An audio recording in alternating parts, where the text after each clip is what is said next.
오늘 여러분하고 좀 나누고 싶은 말씀은 방향의 전환, 새로워진 마음이 필요할 때라는 제목으로 여러분하고 좀 말씀을 나누기 원합니다. 그러니까 지난 토요일, 그러니까 어제 말고요. 그 전주 토요일 날 그 예배 훈련하러 와서 이렇게 본당 들어와서 이렇게 찬양 시간에 기도를 하는데 하나님께서 그 요한복음 21장 6절의 말씀을 좀 생각나게 하시면서 지금이 전환의 때다라는 마음에 감동을 주셨어요. 그래서 그 주차에 그 예배 훈련 받으신 분들은 그 설교 위에 우리 10년 가운데 또 이 교회 가운데 그 전환의 바람이 불 것들을 막 함께 기도했었는데요.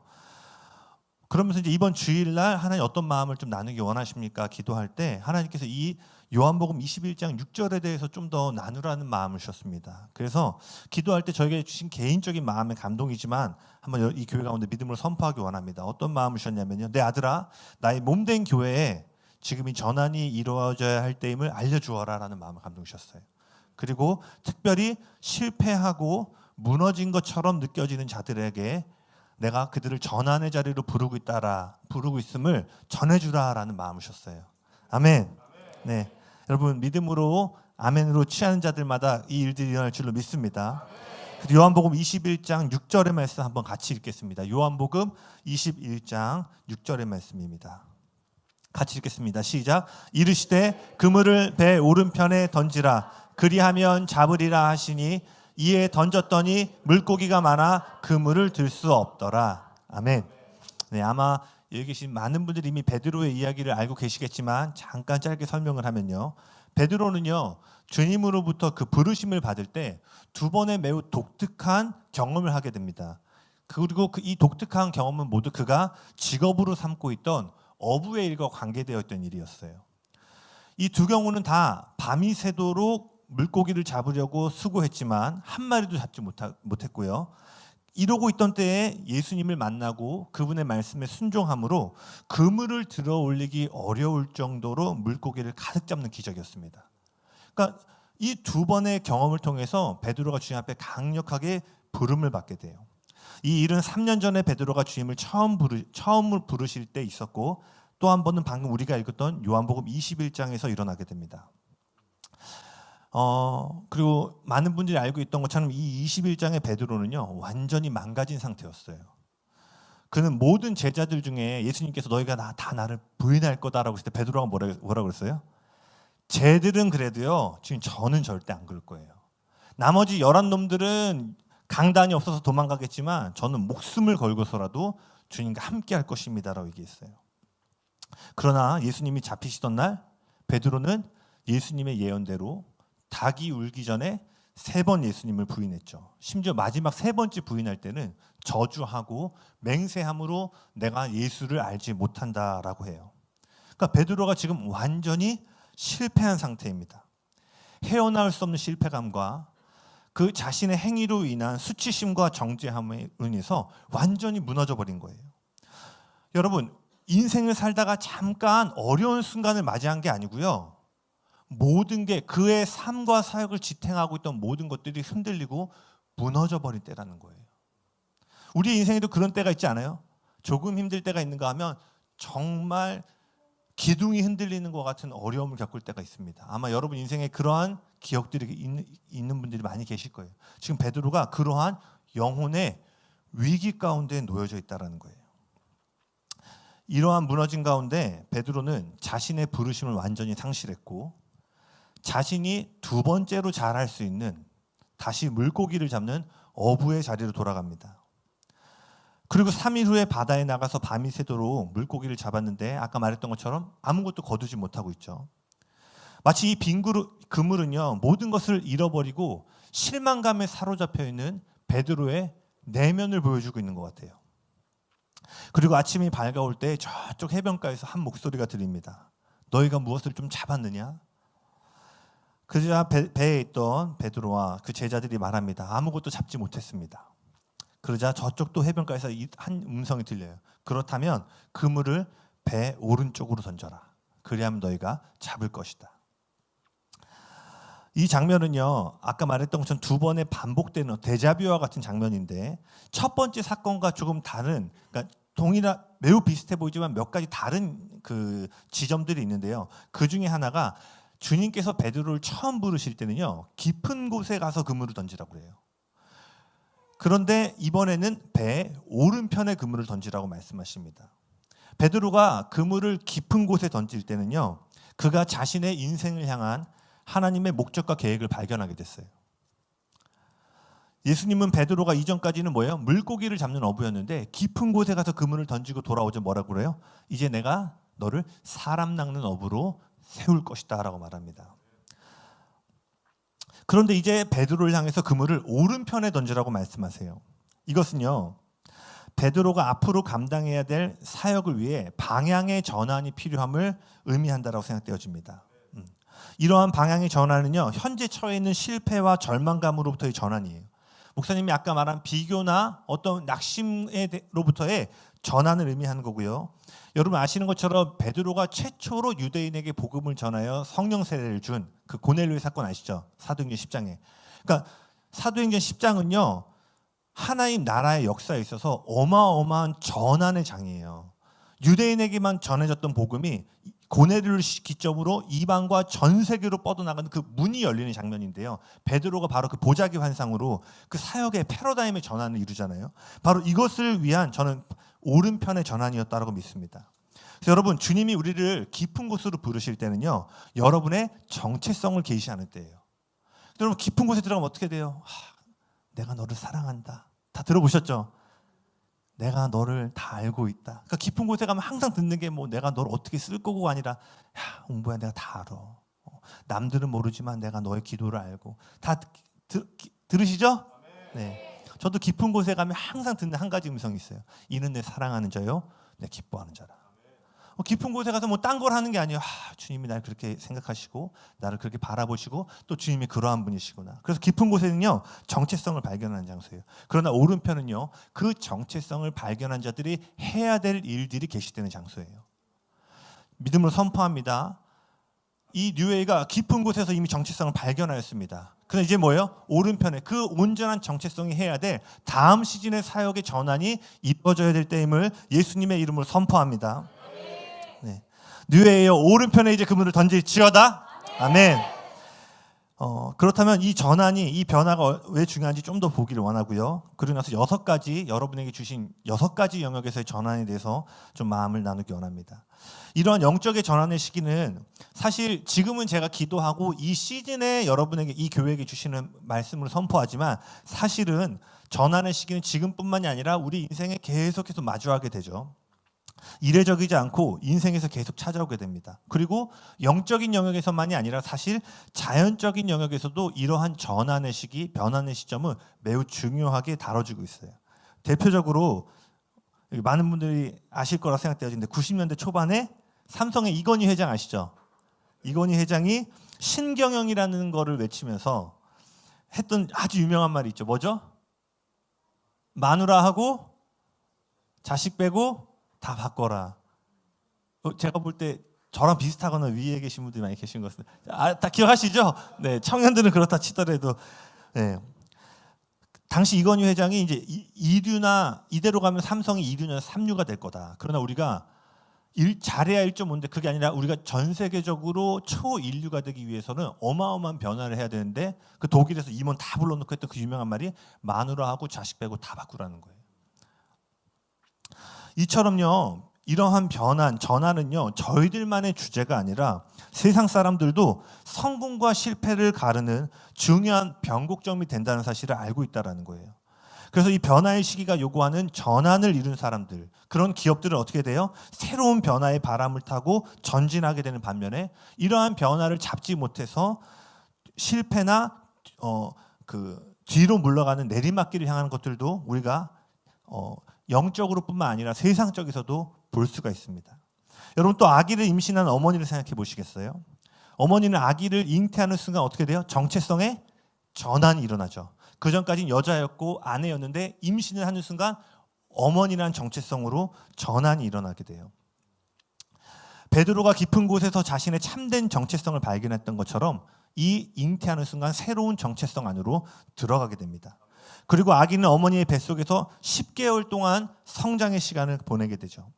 그래서 이 기간 동안 어머니의 자궁은 어떤 곳이에요? 아기에게 필요한 영양을 공급해주는 세상에서 가장 안전하고 생명력을 불어넣어주는 장소예요. 아기는 이곳에서 다음 단계의 삶을 준비하게 됩니다. 그런데 아기가 10개월의 시간을 지나서 자궁 밖으로 나오지 않으면 어떻게 돼요? 상황이 심각해지기 시작해요. 어제까지 세상에서 가장 안전했던 장소가요, 오늘 세상에서 가장 위험한 장소가 됩니다. 어제의 생명의 장소가 오늘의 무덤이 되는 거예요. 아기가 전환을 이루지 않으면요, 생명을 잃어버리게 돼요. 출애굽 백성들도 한번 보세요. 광야에서 그들은 어떻게 생명을 유지했죠? 하늘을 바라봄으로 만나와 메추라기가 위로부터 공급되어짐으로 그들은 광야 40년 동안 생명을 계속 유지할 수 있었어요. 그런데 그들이 약속의 땅에 들어가는 순간 어떻게 돼요? 하늘로부터 공급되어지던 자원이 더 이상 공급되지 않게 됩니다. 광야에서 하나님은요, 하늘로부터 그들의 필요를 채우셨어요. 그러나 약속의 땅에 들어가서는요, 그들의 발 아래로부터 적과 꿀이 흐르는 땅으로부터 그들을 먹이셨어요. 광야에서는 공급받기 위해서 하늘을 바라봐야 됐지만 약속의 땅에서 공급받기 위해서는 뭐예요? 땅을 정복하고 경작해야만 됐습니다. 만약 이스라엘 백성이 약속의 땅에 들어갔는데도 여전히 하늘을 바라보면서 만나와 메추라기를 구했다면요, 그들은 생명을 유지할 수 없었을 거예요. 여러분, 제가 말하고 싶은 건요, 지난 시즌에 참이었던 것이요, 다음 시즌에는 거짓이 될 수 있는 거예요. 광야의 시즌에 약속의 땅에 들어가서 만나와 메추라기를 구한, 광야 때는 만나와 메추라기가 참이었죠. 그러나 가나안 땅에 들어가서 만나와 메추라기를 구하는 건요, 하나님을 의지하는 표현이 아니라 뭐예요? 시즌에 맞지 않는 다른 계절의 옷을 계속 입고 있는 거라는 거예요. 다시 말하지만 어제의 생명을 공급을 가져다 준 장소가 오늘의 죽음의 장소가 될 수 있음을 여러분 기억하시길 바랍니다. 과거에 그러한 공급 가운데 주어졌던 목적이 미래의 목적과 연결되어져야지만 하나님의 생명력이 계속해서 유지되고 풀어질 수 있다는 거예요.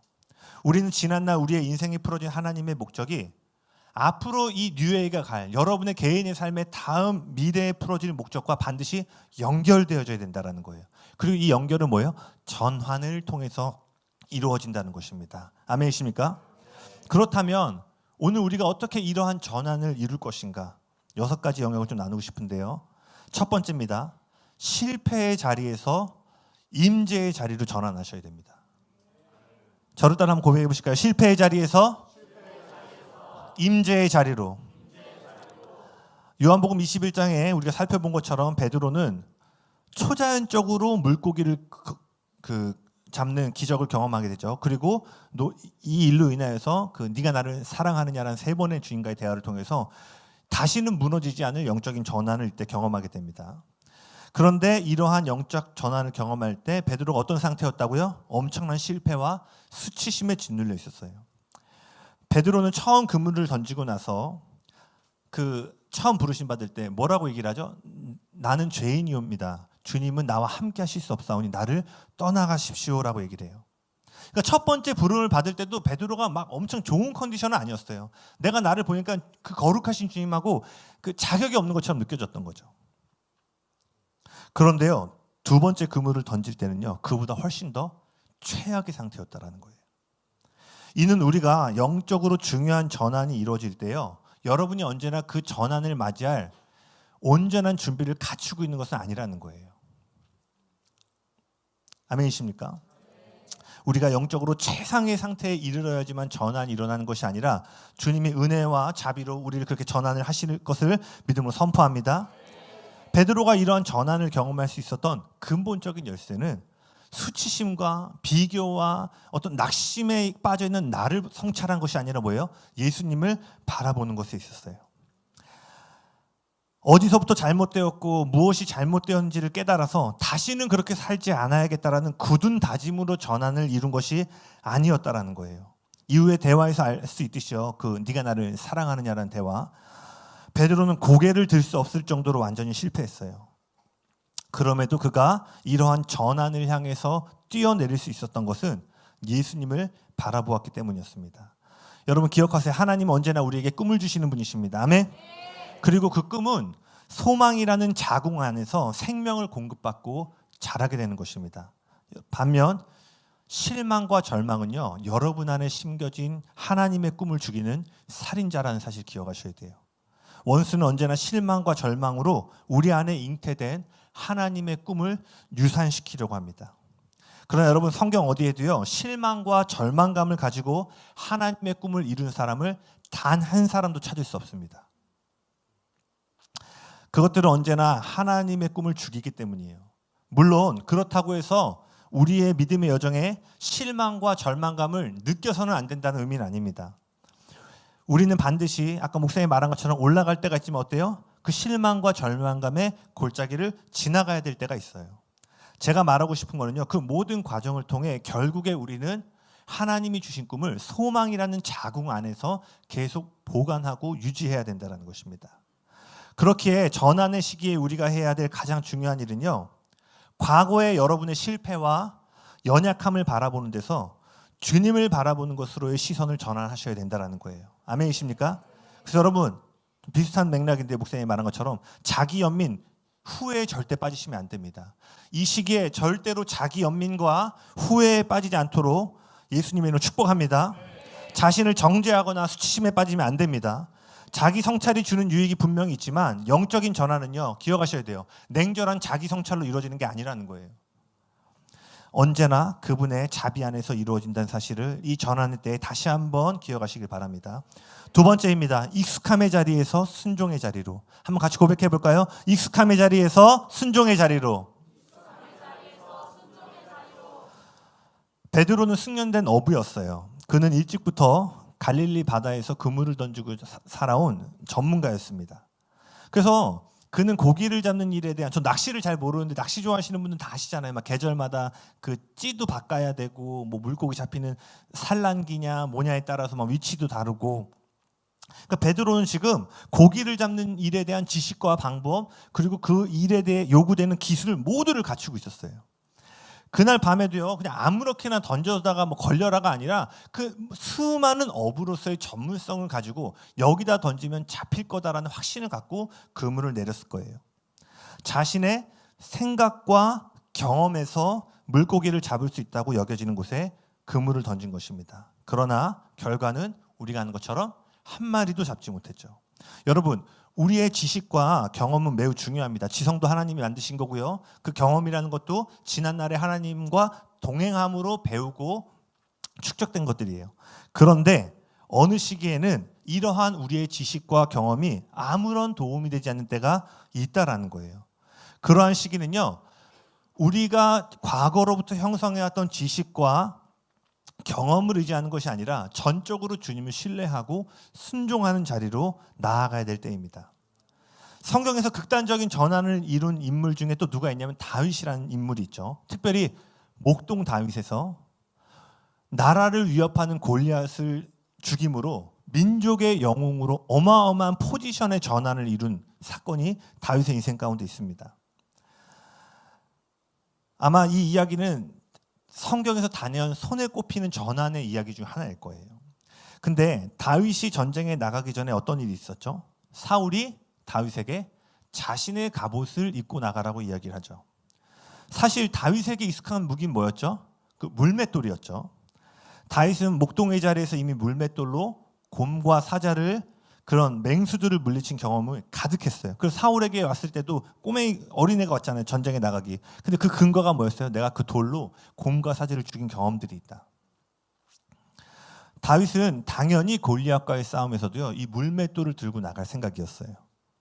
그런데 다윗은 전쟁에 나가기 전에 사울로부터 자신의 갑옷을 입으라는 요구를 받게 됩니다. 다윗 안에는요, 이미 골리앗을 죽이는 데 필요한 기름 부으심과 믿음을 갖고 있었죠. 사울은 없었지만 다윗은 이미 전쟁에 나가기 전부터 그 기름 부으심이 가득한 상태였어요. 그런데요, 그 싸움터는 사울 왕의 권위 아래 속해 있었다는 것이에요. 다윗이 아무리 승리할 수 있는 기름 부음과 믿음을 가지고 있다 하더라도요, 사울이 나가도록 허락하지 않으면 승리의 자리로 나갈 수 없었다는 것입니다. 그는 자신의 방법을 어필하지 않았어요. 자신의 생각이 더 옳다고 이야기하지 않았고요. 자신에게 맞지 않았음에도 불구하고 뭐 했어요? 사울의 갑옷을 그저 입었습니다. 여러분 잘 보세요. 들판에서는요, 물맷돌이라는 다윗의 익숙함이 돌파의 가장 중요한 위치에 있었어요. 그런데 지금 골리앗과의 전쟁 앞둔 이 어마어마한 영적인 전환의 시기에서는요, 물맷돌이 승리의 주요한 위치에 있는 것이 아니라 사울에게 순종하는 것이 이 전쟁의 더 주요한 위치에 놓여져 있었다라는 거예요. 아멘이십니까? 여러분 원리와 법칙이 중요해요. 다윗도 결국 원리와 법칙 어디서 깨달은 거예요? 과거에 계속 던지고 죽이고 어떤 그런 과거에 축적되어서 원리와 방법들을 찾게 된 거죠. 그러나 하나님은요, 우리가 단지 원리에 의해서 움직이는 것을 원치 않으십니다. 그래서요, 항상 주님은 어떤 시기에 이르면 여러분의 이해력을 뛰어넘는 순종을 요구하신다는 거예요. 그런데 안타깝게도요, 제 안에도 그렇고요, 우리 모두 안에는요, 고래 힘줄 같이 내 지식과 내 경험대로 하고 싶어하는 통제심이 있습니다. 여러분 동의하세요? 어떤 통제심이라고요? 고래 힘줄 같은. 절대 끊어지지 않고 내 뜻대로 하고 싶은 그러한 통제심이 있다라는 거예요. 그러니까 이런 이해할 수 없는 시기에 오면 딱 어떻게 돼요? 내 생각엔 이게 맞는 것 같은데. 꼭 이렇게 해야 되는 건가? 이거 좀 아닌 것 같은데. 뭐 이런 거죠. 목사님 내 평소에 존경하는 건 맞는데 이번만큼은 내가 생각한 대로 하는 게 맞는 것 같은데. 이러한 생각들이 막 올라오기 시작해요. 때로는 그러한 여러분의 생각과 방법이 더 맞을 수 있어요. 그러나 여러분 다윗의 이야기를 기억하셔야 됩니다. 여러분이 물맷돌을 던지기 전에 갑옷을 입는 순종을 먼저 요구하실 때가 반드시 있다라는 거예요. 주님은 우리의 옳음보다 우리의 신뢰와 순종을 더 귀하게 여기신다라는 거예요. 그래서 잠언 3장 5절과 6절에 이런 말씀이 있습니다. 너는 마음을 다하여 여호와를 신뢰하고 내 명철을 의지하지 말라. 우리의 이해와 원리를 의지하기보다 하나님을 신뢰하라는 거예요. 근데 그런 신뢰의 과정을 언제나 주님은 권위자와의 그 순종의 관계 가운데 그 레슨들을 많이 두신다라는 거예요. 여러분 동의하세요? 네. 저에게도 이런 일이 있었어요. 제가 전에 그 조지훈 목사님 계신 조이풀교회에 있었는데 제가 베이스 연주자로 이 미니스트리에 함께하게 됐고 예배팀에 함께하게 됐는데 어느 순간 목사님이 저를 청년부 간사로 이렇게 넣었어요. 그럼 해마다 이제 포지션이 바뀔 때마다 이렇게 사역자 발표를 하는데 다 미니스트리로 발표되는데 저만 갑자기 청년부로 가는데 제가 그게 너무 싫은 거예요. 물론 목사님 그때 제가 웅보가 사역자가 됐으면 좋겠고 메신저로 이렇게 크면 좋겠다는 그림을 갖고 있었지만 저는 그런 그림이 없는 거예요. 그러니까 그때 아마 예배 훈련 때 얘기한 적이 있는 것 같은데 2년 동안 제가 어떤 일을 했냐면 매번 보직이 변경될 때마다 거기에 영향력을 미칠 수 있는 사람을 찾아갔어요. 그리고 뭐라고 했냐면 생각해봐라. 나 지금 1년에 몇 번을 선교를 나가고 컨퍼런스 가서 베이스 치고 나 지금 내 모든 주된 업무가 예배팀에 올라가서 베이스를 치는데 네가 생각해도 내가 청년부 하는 건 아닌 것 같지 않냐. 요번에 혹시 목사님과 대화할 시간 있다면 나를 제발 좀 이렇게 왜냐면 그때 청년 160명이었거든요. 신방 다니고 뭐 하고 막 그러니까 이게 너무 힘든 거예요. 그리고 지금은 많이 사람이 됐는데 저도 뮤지션이기 때문에 저도 옛날에 왜 그런지 모르겠는데 지금 생각하면 얼토당토한데 제가 와이프한테 그랬어요. 여보 난 이기주의가 아니라 개인주의야. 네. 어이없죠? 개인주의가 지만 하는 건데 네. 여보 난 이기주의가 아니라 그냥 개인주의인 거야. 이랬는데 그 정도로 사실 제가 좀 남들 약간 신경 안 쓰고 그리고 반대로 남들 영향도 잘 안 받아요. 약간 I don't care 스타일이고 그런데 이제 돌이켜 보니까 조지훈 목사님은 얘가 사역을 하려면 영혼을 품을 줄 알아야 되는데 이런 건 얘가 잘하는 것 같아. 헌신도 돼 있는 것 같아. 영혼에 대해서 제가 보지 못하는 것들을 보시고 이제 양육부에 넣었던 거죠. 근데 제가 그걸 모르니까 어떻게 막 탈출하려고. 그러니까 2년 동안 제가 사역은 하는데요. 불평불만이 계속 있는 거예요, 입에. 뭐예요?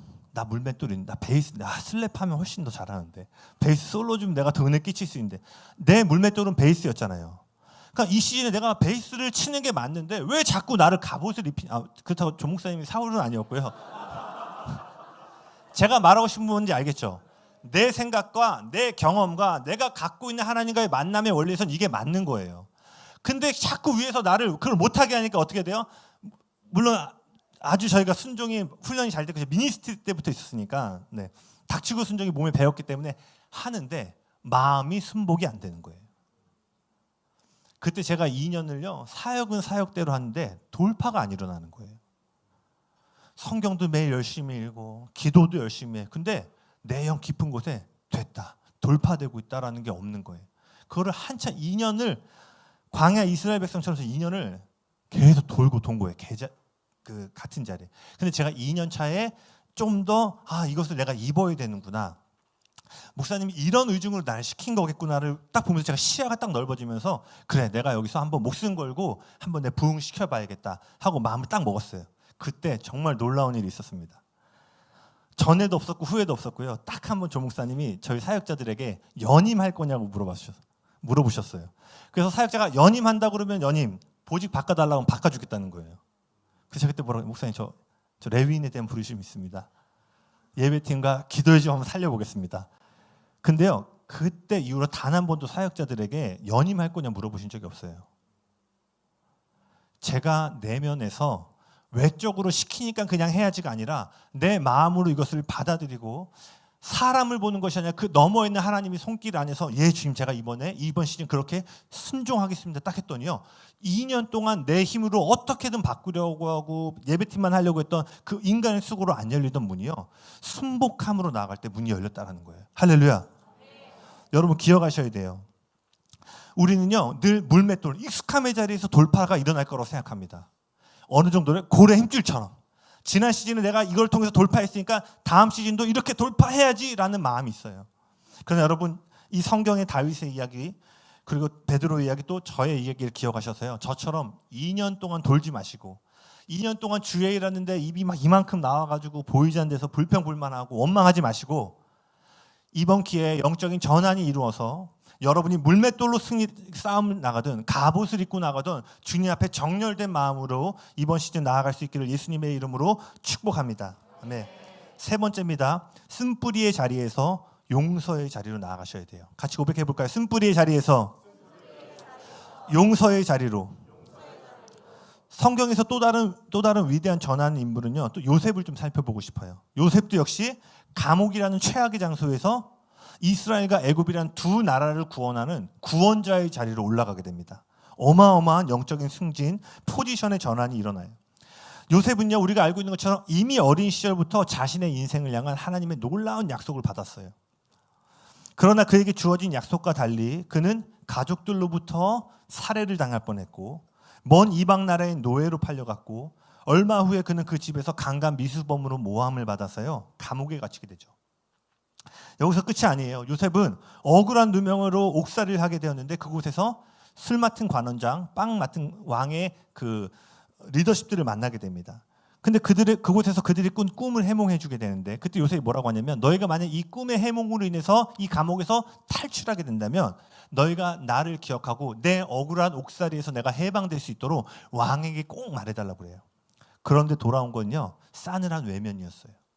값없이 도와줬는데 돌아온 것은 냉정함과 배신으로 돌아왔다는 거예요.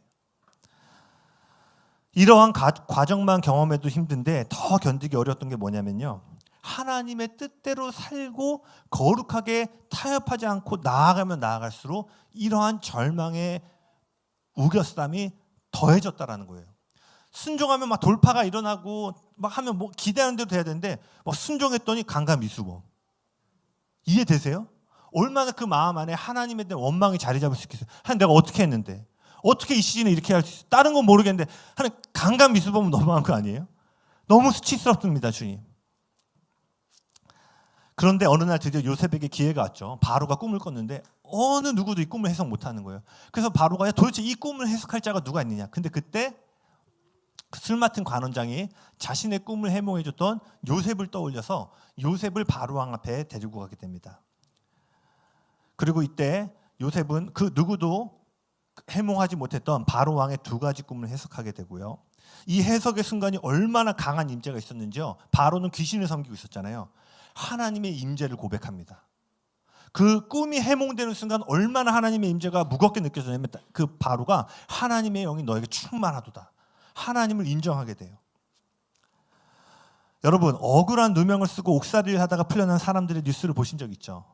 강압적인 수사나 어떤 그런 것들로 인해서 몇십 년을 옥살이 하다 나온 사람들. 그 사람들한테 뭐가 있어요? 한이 있어요. 자기 인생을 송두리째 빼앗겼다는 원망과 그것 때문에 막 국가에 막 소송하고 막 이 한을 풀려고 막 그런 걸 하잖아요. 그런데 이러한 보상을 받고 이 억울함을 푸는 건 분명히 합당한 반응입니다. 그런데요, 요셉은 그렇게 반응하지 않았어요. 이 모든 일에 철저하게 자신이 아니라 하나님이 행하신 것임을 고백해요. 지금 총리가 됐잖아요. 단번에 넘버 2로 간 거예요. 그럼 얘가 여러분 같았으면 어떻게 했어요? 보디발 안에 데리고 와. 죄송해요. 2년, 야, 너 때문에 내가 망친 세월, 너는 무기징역이야. 내가 하나님 때문에 내가 사형은 안 할 텐데 넌 할머니 될 때까지, 넌 죽을 때까지 너 거기. 죄송해요. 감정이입이 너무 내가 좀 경건하게 해야 되는데 충분히 그래도 괜찮은 거 아니에요? 그 억울하게 만든 그 내 인생을 빼앗은 것 같은 그 사람 끌고 와가지고 그대로 복수해 줄 만한 권세와 권능이 부어진 그때 요셉이 하나님을 높여요. 몇 년 전만 하더라도요, 그 술 맡은 관원장과 떡 맡은 관원장을 풀어줄 때만 해도 뭐라고 하냐면, 나가면 내 억울함 좀 풀어줘. 그 감옥, 그때는 자기의 해방이 우선이었는데 그가 몇 년 동안에 어떤 일이 있었냐면 하나님을 더 높이는 하나님의 섭리를 발견하게 된 거예요. 그래서 이 요셉의 반응은요, 그가 과거에 억울하고 용서하지 못하는 마음에 사로잡혀 있지 않았음을 보여주는 거예요. 여러분, 억울함은요, 처리하기 쉬운 감정이 아닙니다. 더군다나 그 억울한 일로요, 여러분이 부당한 책임까지 감당해야 된다면요, 더더욱 그래요. 그래서 이러한 일은요, 누군가의 인생을 송두리째 빼앗갈 수 있을 정도의 파괴력을 갖고 있습니다. 그런데 여러분 기억하셔야 돼요. 요셉은 과거에 억울하고 용서하지 못하는 쓴뿌리에 닷을 내린 것이 아니라 어린 시절 자기에게 주었던 하나님의 소망에 닷을 내리고 있었다라는 거예요. 아멘이십니까? 여러분 지금 억울함 가운데 있으세요? 누군가 용서하기 어려운 마음을 갖고 계세요? 그렇다면 요셉보다 더 억울하고 용서하기 어려운 일을 겪고 계세요? 그렇진 않을 것 같아요. 그렇죠? 비교할 수 없는 억울함과 분노의 자리에 있는 요셉이 쓴뿌리에 빠지지 않았다면요, 우리 또한 가능하다라는 거예요. 그리고 사실 가장 쓴뿌리에 빠질 수 있는 분을 꼽으라면 예수님 아니에요? 그렇게 모든 걸 퍼줬는데 침을 뱉고 따귀를 때리고 십자가에 달려 죽으라고 말했던, 근데 그 예수님의 반응이 뭐였죠? 마지막에 아버지여, 저들이 한 것을 알지 못하는 저들을 용서하여 주십시오. 하나님의 축복을 풀어내는 전환의 자리 가기 위해서는요, 여러분 쓴뿌리를 제거하셔야 돼요.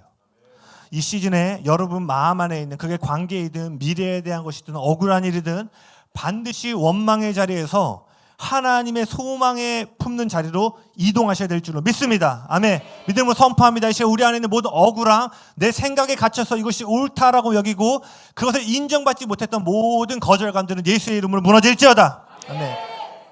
네 번째입니다. 고립의 자리에서 공동체의 자리로. 고립의 자리에서 공동체의 자리로.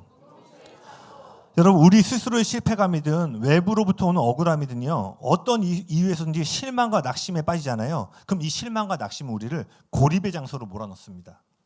절망과 낙심에 빠지면요, 여러분 사람들 만나고 싶어요? 만나기 싫어요? 만나기 싫죠. 사람들과 대화하거나 교제할 에너지가 없기 때문이에요. 그러니까 계속 혼자만 있는 고립의 장소로 들어갑니다. 이것은 하나님 앞에 단독자로 서는 시간을 말하는 게 아니라 무슨 말인지 알겠죠? 고립을 얘기하는 거예요. 그러나 고립이 되면은요, 우는 사자와 같이 삼킬 자를 두루 찾는 원수의 표적이 된다는 사실 기억하셔야 돼요.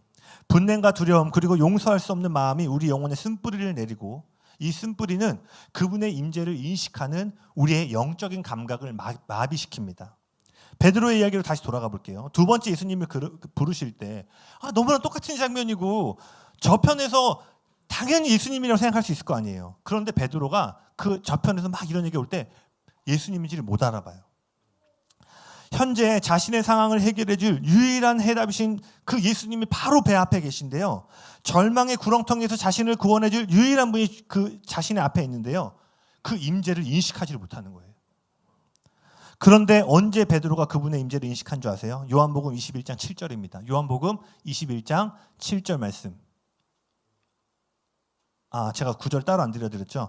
요한복음 21장 7절 혹시 한번 찾아보실래요? 어떻게 베드로가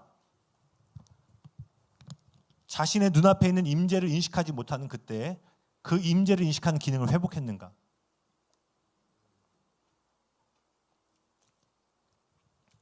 요한복음 21장 7절입니다. 같이 읽겠습니다. 시작. 예수께서 사랑하시는 그 제자가 베드로에게 주님이시라 하니 시몬 베드로가 벗고 있다가 주님이라 하는 말을 듣고 겉옷을 두른 후에 뛰어내리더라. 아멘. 사도 요한이 예수님을 인식함으로 인해서요. 옆에 있는 지체가 나는 지금 임재를 못 느끼고 있는데 내 옆에 있는 사람이 예수님을 인식하고 말을 할 때 베드로 안에 잠들어 있던 임재에 대한 감각들이 깨어나기 시작했다는 거예요. 여러분, 그래서 이런 전환의 시기에 반드시 여러분의 시선을 열어줄 믿음의 사람들과 함께 하셔야 됩니다. 특별히 베드로와 같은 실망과 낙심 가운데 있다면 더더욱이 요한과 같이 그 예수님의 임재를 말해줄 수 있는 사람들의 관계 안에 반드시 들어가셔야 돼요. 무턱대고 이 사람 저 사람을 만나는 것이 아니라 이런 식의 주님의 임재를 인식하고 말해줄 수 있는 사람들이 필요하다라는 거예요.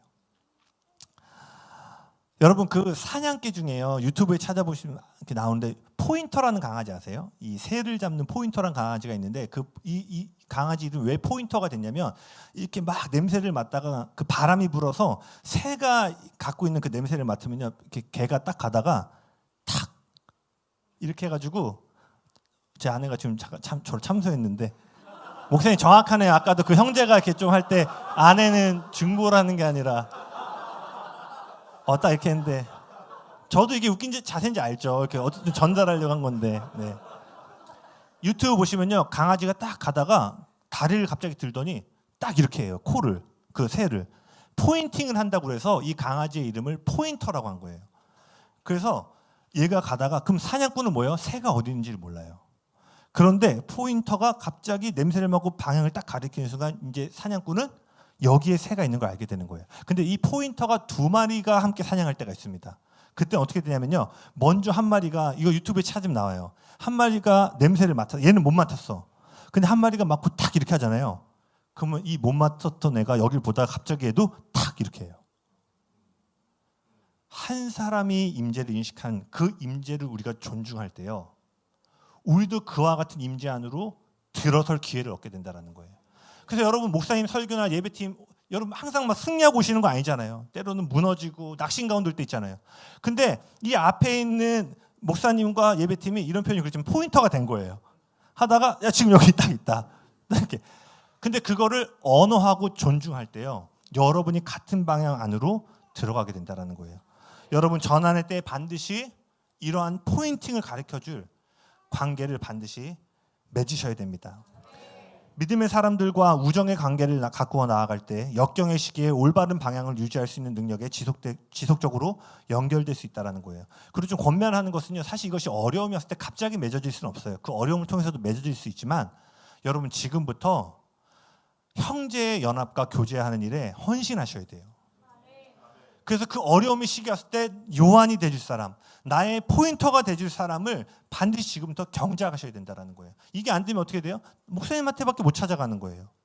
그러나 주님이 원하시는 건 뭐예요? 여러분의 형제의 연합 안에서 함께 이 돌파와 전환을 이루기를 원하신다는 것입니다. 아멘. 5번째입니다. 축복의 자리에서 부르심의 자리로. 같이 고백하겠습니다. 축복의 자리에서 부르심의 자리로. 베드로는 인생의 중요한 시기마다 그물이 찢어질 정도로 물고기를 잡았죠. 근데 이 장면에서 베드로는 사업가예요. 왜냐하면 물고기를 잡아서 팔고 그 판 돈으로 식구를 먹이고 고용한 직원들에게 월급을 주고 있었단 말이에요. 그러니까 베드로는 지금 비즈니스맨, 직업가로서 이 일들을 하고 있었어요. 다시 말해 예수님은 전환의 시기에 베드로의 비즈니스에 엄청난 축복을 주신 거예요. 그런데 여기서 가장 중요한 사실이 있습니다. 예수님은요, 물고기가 이들 앞에 가득 쌓여 있을 때 뭐라고 말씀하시죠? 그 모든 것을 버리고 나를 따라오라라고 말씀하세요. 예수님의 목적은요, 베드로가 고기잡이로서 성공하는 게 목적이 아니었어요. 예수님의 목적은 뭐예요? 비즈니스가 성공하는 것이 아니라 그 목적은 그렇게 부어진 축복이 너무나 놀라울지라도 예수님이 말씀하신다면 이 모든 것을 뒤로하고 부르심의 자리에 나아갈 수 있는 제자를 삼는 것이 목적이었다라는 거예요. 여러분, 때로는요, 이러한 전환의 시기에 이전에 없던 축복들이 막 부어질 수 있어요. 그런데 그때 명심하시니까 누군가는 이 전환의 시기에 낙심과 어려움 가운데 있는 분이 있는가 하면 이 전환의 시기에 누구는 큰 형통함과 풍요함을 누리시는 분이 있을지 모르겠습니다. 그러나 그러할 때 여러분 기억하셔야 돼요. 그 형통함과 축복은 목적지가 아니라 이정표라는 거예요. 이정표는 어떤 거예요? 이정표도 실제지만 지금부터 이정표가 있어요. 5km 지나면 가면 일산이다. 자, 이 표지판은 일산이 아니죠. 항상 이정표는 뭐예요? 더 큰 실체를 가리키는 역할을 한다라는 거예요. 그럼 이 축복의 이정표라는 건 뭐예요? 이것이 우리가 도달해야 될 목적지가 아니라 이걸 통해서 가야 될 곳이 있다라는 거예요. 여러분, 믿음을 선포합니다. 이 시기에 축복의 자리를 넘어서 부르심과 소명의 자리를 다시 한번 전환이 일어나길 예수님의 이름으로 축복합니다. 그리고 조금 더 이것을 구체적으로 한 가지만 제가 좀 나눌게요. 여러분이 이것을 동의하신다면요, 헌금 생활 성실하게 하세요. 우리가 이 축복을 소명의 자리를 돌리는 것 중에 하나가 뭐냐면 그리스도인의 재정 생활입니다. 여러분 11조 다 하고 계시죠? 11조 다 하고 계시죠? 뭐 이런 분 없으시죠? 보니까 그 구약에는 있는데 신약에 11조가 없는데 혹시 11조가 어떻게 되는 거죠? 이런 분 없으시죠? 제가 여태까지 상담하면서 그런 질문하면서 10의 2주 3주 하고 싶어서 질문해 보신 적 단 한 번도 본 적 없어요. 어떻게든 이 10의 1이라도 안 드릴 수 있을까? 여러분, 주님은 여러분을 위해서 피 10분의 1을 흘리신 것이 아니에요. 신약의 개념으로 가잖아요. 다 갖고 와요. 구약에서는 10분의 1이었지만 부자 청년에게 뭐라고 해요? 가진 것을 다 버리고 나를 따라오라고 말씀하세요. 여러분, 뉴에이 가운데 헌신, 재정의 헌금 생활에 성실한 자들이 나오기를 축복합니다. 이런 전환이 대단한 것에서 이루어지는 것이 아니라 이러한 작은 헌신을 통해 일어난다는 거예요. 누군가는 큰 만선의 물고기를 주인께 드려야 될지 모르지만 우리가 모두 그런 경험을 하는 건 아니잖아요. 그렇죠? 그리고 다시 한번 선포합니다. 주님은 여러분의 돈이 하나도 필요 없어요. 하나도 필요 없다고요. 아멘? 주님은 우리에게 더 주기 위해서 그 헌금을 받으시는 것을 기억하시길 바랍니다. 마지막 6번째입니다. 장애물의 자리에서 계시의 자리로. 같이 선포하겠습니다. 장애물의 자리에서 계시의 자리로. 요한으로부터 예수님이라는 이야기를 듣고 베드로가 즉시 겉옷을 입고 바다에 뛰어들어 예수님이 계신 곳을 향해 헤엄쳐 갑니다. 다른 제자들은 배를 타고 천천히 왔는데 베드로는 그 시간마저 기다릴 수 없어서 멀리서 예수님을 바라보는 것을 원치 않았기 때문에 할 수만 있으면 어떻게든 가장 빨리 가까운 거리로 가고자 했어요. 멀리서 예수님을 보는 거리에서 가까이 그분을 보는 거리로 달려갔던 베드로의 이야기는요, 뽕나무에 오른 삭개오의 이야기를 떠오르게 합니다. 삭개오는 어느 날 자신의 동네에 예수님이 오셨다는 소식을 듣게 되죠. 삭개오는 그동안 소문으로만 예수님에 대한 이야기를 들었는데 그 예수님이 자신의 동네에 왔다라는 거예요. 그런데 예수님을 보려고 딱 갔더니 이미 수많은 사람들이 예수님을 에워싸고 있었죠. 대부분이 많은 분들이 알고 계실 텐데 삭개오는 키가 작았죠. 그리고 오늘날 우리나라 표현대로 하면 친일파 같은 녀석이었죠. 그 로마의 앞잡이 세금 징수원으로 민족의 돈을 갈취하던 친일파 같은 사람이었어요. 그러니까 당연히 이 녀석이면 어떻게 돼요? 자리를 내줄 턱이 없죠. 그러니까 지금 삭개오는 나무 아래에 있을 때 도저히 예수님을 만날 수 없는 수많은 장애물을 앞에 두고 있었다는 거예요. 그런데 그 순간 삭개오는 포기하지 않고 어떻게 하죠? 뽕나무 위로 올라가서 예수님을 보게 되죠. 그리고 그 나무에 오른 순간 삭개오는 그 나무 아래에 있었을 때는 결코 경험할 수 없던 하나님의 은총과 축복을 경험하게 됩니다. 나무 아래에 있었다면 삭개오는 예수님을 볼 수 없었어요. 하지만 그리고 만약에 나무 아래에 있었다면 그날 뭐 녀석들이 자리를 안 비켜준 걸? 뭐죠 이 대사가? 네, 뭐 청춘 드라마 같은데. 네.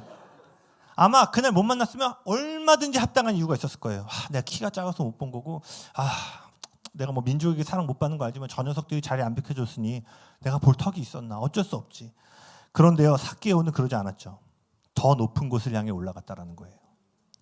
베드로가 주님이 계신 곳을 향해 뛰어들어갔듯이 삭개오도 모든 장애물을 뛰어넘어 주님을 볼 수 있는 곳으로 올라갔다라는 거예요. 여러분, 오늘날 나무 위로 오른다는 것은요, 배에서 뛰어내려 그분을 향해 나아간다는 것은요, 그분을 만나기 위해 구체적인 시간과 장소를 정하고 그 시간을 헌신하는 것입니다. 여러분, 전환을 이루기 원하세요? 구체적으로 이제 시간과 장소를 정하셔서 그 시간을 헌신하세요. 권면하기는요, 일주일에 한 번이라도 성전에 나와서 기도하고 말씀을 읽는 시간들이 있길 예수님이 축복합니다. 코리 텐붐이라는 사람이 이런 얘기를 했어요. 마음이 내킬 때 기도하지 말고 왕과 시간 약속을 정하고 그것을 지키라. 아멘. 열방의 왕이 되신 그분과 시간을 정하시고 미팅 시간을 정하시고 반드시 지키시기 바랍니다. 그러할 때 영적인 전환이 일어난다는 거예요. 정리하겠습니다. 예배팀 올라와 주시겠어요? 좀 빠르지 않았나요? 괜찮은데 제가 내용이 많아가지고 이렇게 좀 빨리 읽은 것 같은데 나중에 영상으로 또 성경 구절들이 오늘 좀 많아가지고 그래서 다시 한번 보시면서 여러분의 심령이 또 이 뉴에가 이 전환의 바람을 타기를 더 갈망하셨으면 좋겠습니다. 지금까지 한 내용을 잠깐 정리하면 이러한 영적인 전환의 시기에 요구되는 것은 뭐예요? 실패의 자리에서 임재의 자리로 이동하셔야 되고 익숙함의 자리에서 순종의 자리로 이동하셔야 되고 쓴뿌리의 자리에서 용서의 자리로 고립의 자리에서 공동체의 자리로 축복의 자리에서 부르심의 자리로 장애물의 자리에서 계시의 자리로 전환을 하셔야 된다는 거예요. 이것이 하나님이 저에게 주신 이 시즌에 여러분의 오른편이라는 마음을 주셨습니다.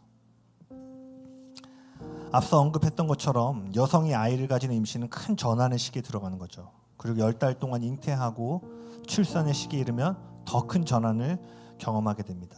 사실 그 잉태가 전환의 시작점이었다면 출산은 뭐예요? 전환의 완성이라고 볼 수 있습니다. 그런데 잉태한 시점과 출산의 시점을 비교하면요, 어머니의 컨디션은 훨씬 더 연약해져 있어요.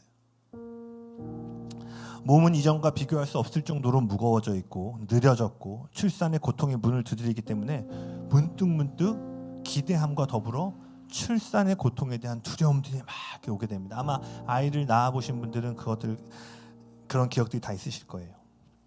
그런데요, 상태는 이전보다 훨씬 더 안 좋아졌지만 이전보다 훨씬 더 중요한 지점 앞에 서게 되었다는 거예요. 서두에 말한 것처럼 베드로는 전환을 맞이하기에는 너무나 형편없는 상태 가운데 있었습니다.